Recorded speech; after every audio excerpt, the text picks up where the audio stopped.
Here with Carmen Legg. Well, look at here. We're back again at the Chester train station in Chester, Nova Scotia, and then we're talking with Danny Henniger.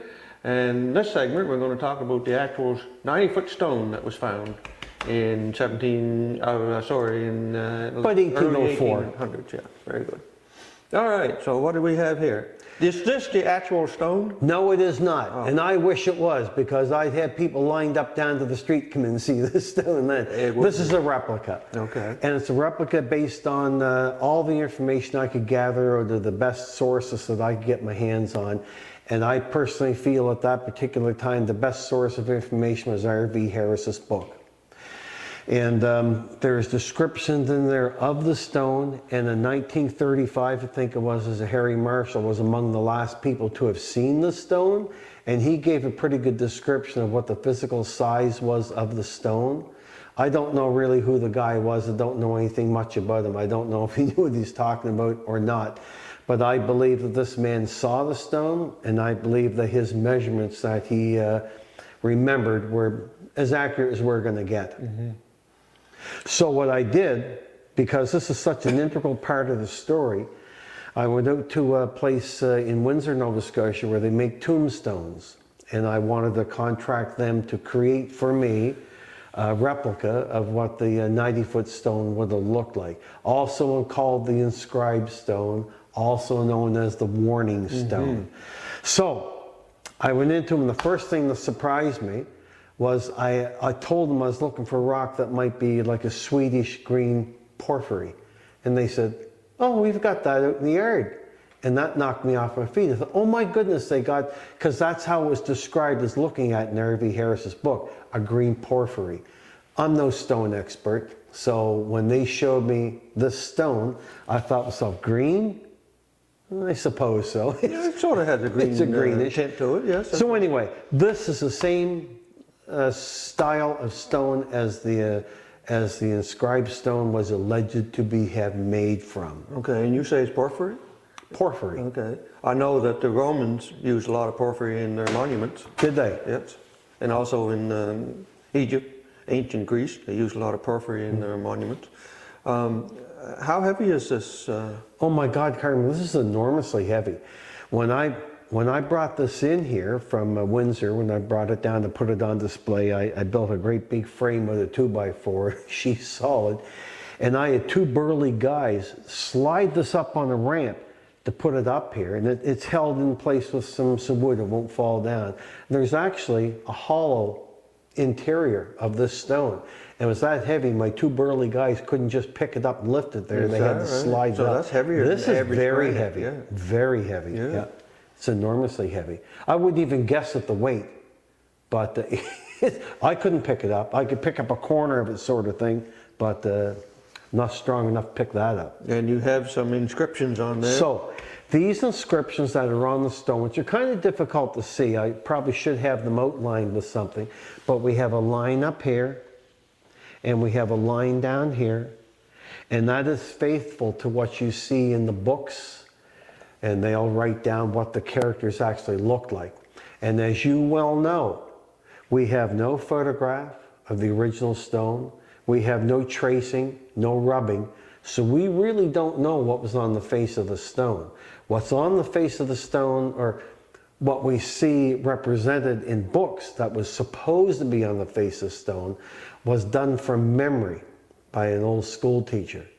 Now, unless he had a photographic memory, and I certainly can't speak for you, but my memory is not anywhere near strong enough to know that there's a triangle line, two dots, another triangle, an arrow this way, and get that all in the line that it made sense. Well, there's about 3 dozen letters or figures here.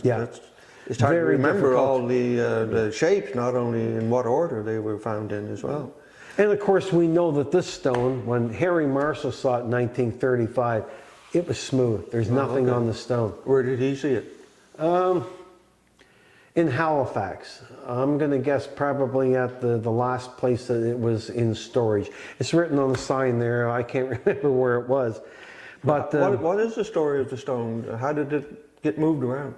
Well, when it was first discovered in say the 1804, early 1800s, it obviously lifted out of the hole, put aside. And in time, John Smith, one of the three first treasure hunters, he built a home very close to the Money Pit area. And the story goes, and I believe it to be so, that he put this in the chimney of his house, in the hearth of his house, All right. for curiosity. And apparently lots and lots of people saw it over the years. They come and visit John Smith.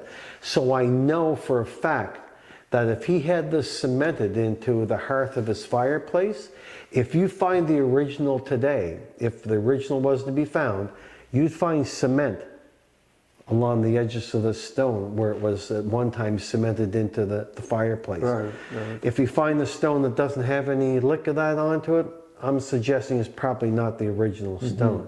And Mr. Marshall also said that there was initials cut into the side and the corner of the stone. Oh, is that right? Yeah, and I have that on this stone as well, because that's supposed to be one of the things that was on it. So I believe this is a faithful reproduction of the size of what the stone may have been. And as for the face of the stone with the characters, that's based on what's been written in books. Right. So what happened after the Smith house? Well, after that, it ended up in the Creighton bookstore in Halifax, and a lot of people feel that it was the stone was put together specifically for the purpose of selling stocks into the company, because they had this stone in the window of their store in Halifax, and it was a book bindery. So you mean the company store, not companies the treasure hunter? Oh, this would have been in Creighton's bookstore, but they would have also sold stocks. Like you might come into the Creighton bookstore to get your book fixed up, but at the same time they say, listen here, Carmen, did you hear about the treasure hunt in Oak Island? Look what we found. You want to buy some stocks into the company? I see. So they were that's what it was they were there for. treasure hunters as well. Oh yeah. At least some of them in the company were, in the business were. Right. So that's what it would have been all about. So the story goes that the company, after a while, they just used the stone for beating leather on. And over time, the characters were wiped off clean. In 1909, when Henry Bowden saw the stone, he said there's no characters on the stone whatsoever. Really? Yeah. It was worn Just off. from beating leather on it? That's the story. I can't That's the see that. story. So It would take a lot of beating for... It would take a lot, but then again, we don't know how deep the characters are cut in. No, that's right too, yeah. Darcy O'Connor, he and I have talked about this to quite an extent. And Darcy had a mock-up made of the Warning Stone, same as I did. And his is a little bit different, a little bit larger, whatever have you. And we both agreed that if there was characters cut in the rock, and if they were worn off by leather beating, those characters weren't drove in very deep. No, that's right. But it doesn't take much to make a mark in the rock that's going to last forever. No, especially a rock like this. Especially, that's right. So what do you call these, letters? Yeah. Have Letter they been characters. Have they been decoded? Oh yeah. To say- This is one of the reasons why I don't think this is a genuine interpretation, because it basically says something to the point 10 feet below 2 million pounds lies buried. That was what somebody said that this meant. There's also another story. That was a school teacher? Did you Yes. alluded to it Although the first person that I know of that looked at these characters and studied it was Professor Leachy from Dalhousie University in Halifax. For some reason, a lot of people don't want to talk about him. I don't understand. They all want to talk about the school teacher, Kempton. And I'm thinking to myself, well, gee, what is it? You know, Leachy had an opinion on this too. But anyway, that's some of the story with regard to this stone. And of course, the stone got lost. The last place that the stone was in, there was a quarry there. And the suggestion is that this stone ended up being pitched out into the quarry. Oh. Although some people think it was underneath the Creighton bookbinding store, and I know the Curse of Oak Island people have gone in and looking for it, and they found 2 stones that are suspects. Right. Good suspects. Similar. Yep. Yeah. Good suspects. I also heard another story that the translation could be something to do with an 80-foot level. You dump millet in to Or block the maize or drains. millet to block the drains You've heard that as temporarily. well? Yes, I have. Yeah, that was. Oh gosh, I can't remember his name. Well, that would be lending more to the instructional Yes, it rock would. you were talking Absolutely. about. Why else would you just say 40 feet below, 2 million pounds? And also the 2 million pounds things, if you're willing to accept that as the definition or the translation of these characters, well, that talks about the British. Yes, that's And right. there's very little to suggest that the British had anything to do with this. There's more suggestion to think the Spanish were involved than the British. So why would the Spanish write about there being pounds? So that speaks to me of British involvement. And at the time when that translation was made, people would have been talking in British pounds, so it would have been the way you talked back at the time. Mm-hmm. You wouldn't have talked about Canadian dollars, you wouldn't have talked about that's for the sure, American greenback, you'd be talking about British pounds. Right. Now, if the millet theory is true, Yeah. what would that have done for him? Well, the suggestion being, if you went down to Smith's Cove and opened up the flood tunnel that was down there and poured this maize or millet into the openings of the flood tunnel, it would swell up and block off the water. Then you dig like a demon to get down to where the treasure was and recover it. But a And lot then of the people millet would over time would disintegrate. That's right. So to set the trap again. set the trap again. That's Okay, right. I see. But the problem being, there's more than one flood tunnel. There's alleged to be at least 2 flood tunnels on Oak Island. Dan Blankenship said there's a lot more, but most people believe there's at least 2 flood tunnels. One coming in from Smith's Cove and one coming in from the South Shore Beach. Oh, okay. Yeah. And the one on the South Shore Beach was excavated at one time. So, but this is as faithful as I think I can get unless new information comes up. The other thing that sticks out glaringly to me is the first 2 characters. One is a triangle, and supposedly that's the F. Yes. And this is a triangle with 2 lines crossed through it.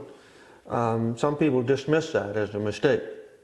Well, if you draw the triangle and you're going to make another character, and you know it's not the triangle, you wouldn't etch in another triangle. If you made a complete mistake, you Get know another stone. it's a complete different character, the next one, right? Yeah. So in my mind, that's not a mistake. So that can't be disregarded. But in the translation it is. I put very little faith into this. I think it's an interesting thing, but I really don't believe those are the characters that are on the rock. Even the mistake. I believe this rock existed, but what was written onto it, I think this is fun, but I don't think it's accurate. One man's opinion, and I hope to be proven wrong. No, but there's a lot of theories based on this translation. Is there ever? Or these characters. Is there ever? A lot of talk about these characters. And if we had a tracing or rubbing or an etching, great, but we don't.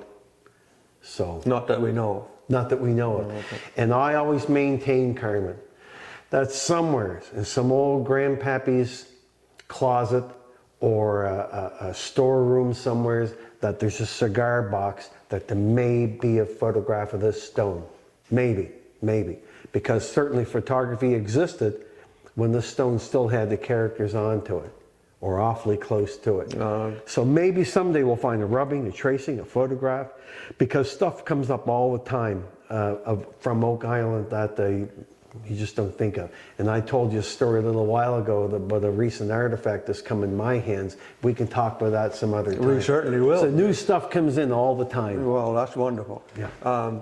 I go back to the theory that this was memorized. Well, if whoever memorized it had a good memory and knew the importance of this, yes, it is possible that they It's possible, yeah. could memorize all of this in the right order. In the right order, with all the dots in the right places, all Yes, the lines in the right places, dot, dot, dot, dot. What if? What if? Yeah, what if? But But it is a great story. But like I said, I personally believe after all my years of research that physically it existed. But what was on the face of it? and I can understand why it was upside down, because when you're digging with picks and so on, right. if this was right side up, you would destroy the face of it. Yep, that's right. But you know it's a fairly flat stone, fairly rectangular. You would know it was something special, and when you turn it over, you'd be looking for characters. There they are. Can you imagine some guy there just a wailing, making his 15 cents an hour, just wailing with a pick, just wailing, all of a sudden, crack, he hits his rock, crack, hits it again, all sorts of lines into it That's and right, shovels that's and right, picks. that's right, yeah. But I don't think that character is a mistake. Because if you draw the triangle, you know it's done, you don't draw another one. I think the whole darn thing's a mistake. Well, it could be. Could be. It's a wonderful story. Thank you. It Gary. is. Oh, you're more than welcome. All right, thank you.